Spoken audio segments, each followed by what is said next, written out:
Hello everyone, and welcome to my Kingdom Hearts 3 review. Now, let me just start off by saying this is a great game, and I do like it. I like it quite a bit. This is a really fun game. In this review, we're not really going to talk about gameplay or combat or anything like that. That's not what this is about. You'll hear about it from most every other reviewers. In this review, what I really want to talk about is the story and the structure of the game. Something that a lot of reviewers that I've seen have just overlooked. Like, even the people that give it 10s, or even people that just give it as low as a 7. They always overlook the structure and the story of the game.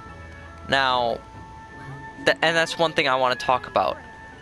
Now, keep in mind, I have played every Kingdom Hearts game. I haven't beaten every single one. The only one I haven't beaten is Birth by Sleep, but I have gotten really close. I'm about halfway through Aqua's little storyline, and I know what happens in Birth by Sleep, so I know like pretty much all the Kingdom Hearts lore, and you know, so I know for the most part what's going on in the story. There are, you know, a couple things that I'm sure I'm confused about, but you know, it's no big deal. I know like 99% of it. Now, this game's structure to me feels like a spin-off game. That's what I want to start off with, the structure. Now, what do I mean by spin-off games? I mean like 358 over 2 days, not really that one. More like Dream Drop Distance. Yeah, kind of like Dream Drop Distance. This game's structure to me felt a lot like Dream Drop Distance. And also maybe a bit like, you know, some of the other spin-off games too, where it just kind of felt like you were going world to world with like just little story bits in between. Now, you might argue, well, that's just what Kingdom Hearts 1 and 2 were though. They were like the same thing. Well, yeah, but it didn't really feel like it was just instance to instance to instance. It felt like, you know, there was other stuff going on in between that would kind of cut off the flow of everything. But in the spin-off games, and in this game, you're just going from world to world to world to world with nothing to really break it up. Now, for example, in Kingdom Hearts 2, you go through a few worlds, and then all of a sudden it's like, hey, there's something going on in Twilight Town, let's go back there. So you go back to Twilight Town and investigate what's going on there. Or, you know, you go through some more worlds, and it's like, hey, some of these other worlds have something else going on, and then we should go back through them and see what's going on. And sometimes it was a completely optional thing. Like, some of the world revisits in Kingdom Hearts 2 are optional. You don't have to do them. You can actually just go straight to the final world of the game if you wanted to, but no, those optional little world instances are there for you to go through and explore. Which in this game is lacking them. Like, sure, this game's worlds are a lot longer. They run you out like 2 to 3 hours each usually, which is longer than, you know, your average Kingdom Hearts world. Average Kingdom Hearts world was usually only like an hour and a half, maybe 2 hours long. This game's worlds are longer, yeah, but it still did not have it. I don't know. Just something about the structure. It just felt like a spin-off game to me. I didn't like the structure of the game. I liked the story of the game, yes. But since the story was poorly structured, it didn't feel like this whole grand tale that they were obviously trying to tell with this game. And with the series as a whole. Now, I will talk a little bit, well, we'll get to the spoiler section later in the review. But, so, how do I think you get it at this point, what I mean by the structure of the game. I guess we could talk a little bit about the combat. The combat I think is great. One thing about the combat though is like it can feel too easy, like way too easy, especially if you're using a lot of the attractions. Now, if you don't want the combat to feel too easy, you could just go ahead and I'll just move around here just to, you know, add some kind of visual. You can just go ahead and just not use the what do you call it? I keep forgetting. Use the attractions as much. I'm sorry.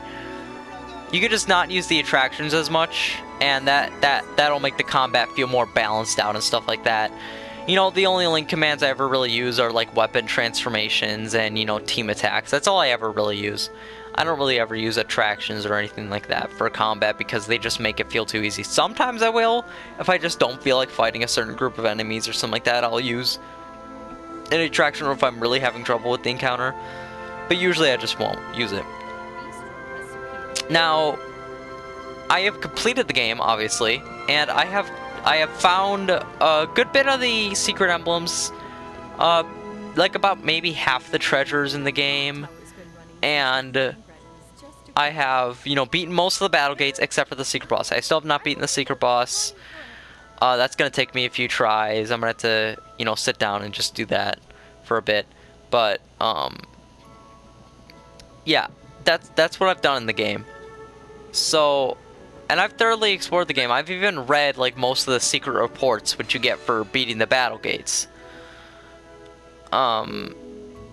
This game's story to me.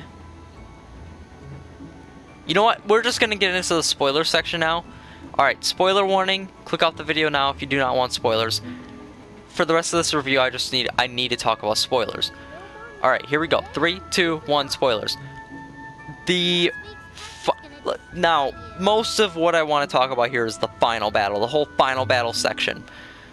Now, for a big portion of the final battle, like especially like in the beginning portion of the final battle, you were like diving through this area with Sora, trying to going after this Heartless called the Lich, and you're fighting that thing like 5 or 6 times, and it's really annoying. It's a really annoying fight every time too.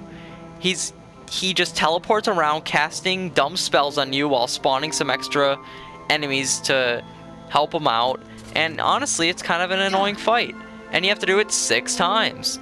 And it just... And then after... Okay, so what happens is that Sora and gang get, like, basically just absorbed by this giant Heartless tornado. So they're all lost in the darkness, but Sora finds his way out. And he has to, you know, go through all these dumb trials, I guess, to get his friends back, to restore his friends. Now, the whole restoring friends thing would be fine if I didn't have to go through such an annoying process to do it, which is to beat this Lich 6 times. Now, what happens when you do that? Now, what you'd expect is that, oh, your friends would all be back and you'd find a way to fight the giant Heartless tornado thing, right? No. What happens is it takes you back to a moment before the tornado even forms, as if, like, you time traveled, and it just, like, how do I explain this? It's like the whole Lich bit and the whole friends being put in the darkness thing was pointless. It really just ends up feeling really pointless. And if you played the game, you'll understand what I mean. It just feels so pointless, like it shouldn't have even been there, and it was just an annoying part of the game for nothing. It was really for nothing. I guess the whole point of it was to tie in this whole final world thing and the Chirithy character, but really it was just pointless. And it didn't need to be there. They could have still had the whole Union Key bit without it. You know, it really just felt stupid. I mean, I did like the whole bit with Sora, like, you know, after he loses all his friends, he's all like, no, and stuff like that, because, you know, it's kind of different for us to see Sora, like, look truly defeated, you know, we don't see that too often, so it was kind of cool to see that, I guess, but I don't know, it just felt like such a waste of time. Didn't feel like it was worth the time either. I mean, at the end of the day, I got to the ending by going through that part, so I guess it was fine, but it was still just a pointless, like, it was like 30 to 45 minutes long too, the whole bit. It was ridiculous. It didn't need to be there. And the final battle was also disappointing. The final battle, it was good. The final battle was good, it was fun. But it did not feel as grand as, like, you know, Kingdom Hearts 1 and 2's final battles. At least in my opinion. It did not feel like as like amazing and grand as those. Like, everything was leading up to this. Wow, this is amazing. Did not feel like that. It just felt like I was battling a guy. You know, I mean, nothing wrong with that. You know, Kingdom Hearts 2, Xemnas' final phase was just him, straight up. But it was like, Xehanort didn't really have any big transformations. He didn't have any, crazy things he was doing. Now, he was doing like this weird gravity shift thing, but it wasn't really like to the level of like, say, Xemnas turning into a giant building, basically. You know what I mean? I don't know. This is kind of just a me thing. I just wanted something like that, I mean, sure, you could have the final phase be like, straight up Sora versus Xehanort, which it was. But I still wanted more like grand stuff happening, like big forms and stuff like that. Like, traditional Kingdom Hearts style. Which is another thing that made it feel like not like a main entry. It's like, all the spin-off entries usually have just like dudes as final bosses, or maybe just like a big Heartless. They never really have like this whole grand giant boss with like 10 different phases, which Kingdom Hearts 1 and 2 did. Oh yeah, Kingdom Hearts 1, the final battle was about like 5 or 6 phases. Kingdom Hearts 2, same thing. Guess how many phases Kingdom Hearts 3's final boss is? 3. 3 phases. Which is like, wow. I mean, each phase is pretty long. Like, the battle will take you a bit. But I mean, I don't know. It was just, ugh. And also, you don't get to fight. Now, the organization members, when you fight them, you're fighting them in like groups. Like, usually of 2 or 3 guys. There's one fight where it's just kind of a one-on-one. But it starts off as a 2-man thing. Now, one thing that really that some of the fights were really annoying, because sometimes like 2 or 3 of them, 2 or maybe even all 3 of them would be attacking Sora, and trust me, when you're in that fight, it feels unfair. You're just like, what am I supposed to do here? I mean, you won't die a lot, like I didn't die, but it just feels like, oh, okay, I guess I just have to sit here and take the hits. It was kind of annoying. And it was just, and I just really wanted, like, some kind of way to fight the organization members one-on-one. Like, I wanted a one-on-one with them with all my new abilities. I don't want to fight, like, 3 of them at once, Like, maybe they should have brought back the data battles, And also the fact that there's no critical mode. People are saying, oh, I'm kind of disappointed with that. Well, I'm severely disappointed that there's no critical mode. You know what? That's like a standard of the series at this point. It was in 0.2. It was in, Kingdom Hearts 2 Final Mix. It was in Dream Drop Distance. There's no reason why it shouldn't have been in this game. There's just so much of this game that felt like they just... And I feel like some of the reasons might be because they had to restart the whole game. Now, if you have heard about this, they had to restart the whole game because they switched engines to Unreal Engine. So they had to, like, basically rebuild the whole game. And I feel like some of the structuring issues and stuff like that were because of that. Like, the final battle was cool. And I did feel like it was this whole grand, long thing, because it was. But there was just so many little things about it that made it feel disappointing. And also, whenever you beat an organization member, it would do like this awkward cutscene thing where it shows them dying and like monologuing about stuff. And it's just like, so let's say you're for example fighting 3 organization members at once. You take one down. It shows a cutscene of that guy dying, monologuing. So what? The other 2 organization members are just standing off somewhere? Like, where are they in this cutscene? Like, where do they go? I guess they don't exist anymore. You know what I mean? And it would do that every time for every single organization member. It was weird. It was really weird. They never did anything like that in Kingdom Hearts 1 and 2. It was just, I don't know, it was strange. It really made me feel like, yeah, these fights should have been one-on-one. It shouldn't have been, or maybe me with another ally. It shouldn't have been, this whole 3v3, 2v2 thing. It should have been like one organization member, and then the pacing would have felt a lot better. A lot better. Maybe the reason why they shoved them in to multiple things is because they didn't have enough time or something like that to, make them one-on-one fights. I don't know. You never know. But still, I mean, just some things are really... I'm really just disappointed with in this game. The ending is dumb with Sora disappearing. I mean, I guess Sora's still there because I mean, I saw the secret ending, so I guess he's still around. But I don't know, the ending was just dumb. I thought, you know, we were gonna be past all that bullshit finally with Kingdom Hearts, where it always gives you some kind of mysterious little ending bit, where it's just like, oh, this character's not there, or not everyone's together just yet. I thought we were just gonna take a break from that with this game and just have everyone together and everyone satisfied, just for at least one ending. Come on. It just, I don't know, it was dumb. Anyways, I mean, this is my review. This is me ranting about the game and all the things I'm disappointed with. Because honestly, other reviewers aren't talking about this. Other reviewers aren't going as in depth with this shit that I am. Combat's great, graphics are amazing, story's good, structuring bad, and there's other small things in the game that are just really disappointing to me as a longtime Kingdom Hearts fan. I'm sorry, this game was just not worth... How many years have I actually waited for this game? Personally, I'd say I've waited like 6-7 years for this game. It was not worth that long of a wait for me. I'm sorry. It's a good game, and I give it... See, I want to give it a 9 out of 10, but I can't... But I don't want to give it something as low as an 8. I don't think it deserves something as... Now, if I think about it, 5 is average, right? 8's great. Maybe I should just not give it a score.